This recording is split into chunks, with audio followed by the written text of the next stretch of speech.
உள்ளவர்கள் பாக்கியவான்கள், பரலோக ராஜ்யம் அவர்களுடையது.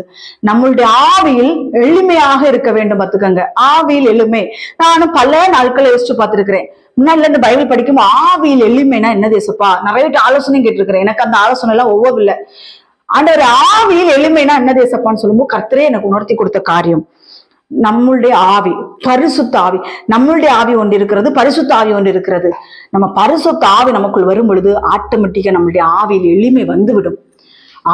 ஆவியில் எளிமைனா ஒரு நடிப்பாங்க, மனிதர்களுக்கு முன்பாக அவங்க ரொம்ப தாழ்மையா இருக்கிறபடி நடிப்பாங்க. அது ஆவியில் எளிமை உள்ளது அல்ல.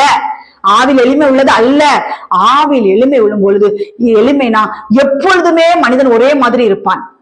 எப்பொழுதும் ஒரு ஆவியில் ஒரு எளிமை, ஒரு தாழ்மை எப்பொழுதுமே இருக்கும், எப்பொழுதுமே இருக்கும். மனிதர்களை பார்க்கும் பொழுது ஒரு ஆவில் சோத்திரம் சோத்திரம், இது ஆவில் எளிமை கிடையாது. ஆவில் எளிமைங்கிறது எப்போதுமே ஒரே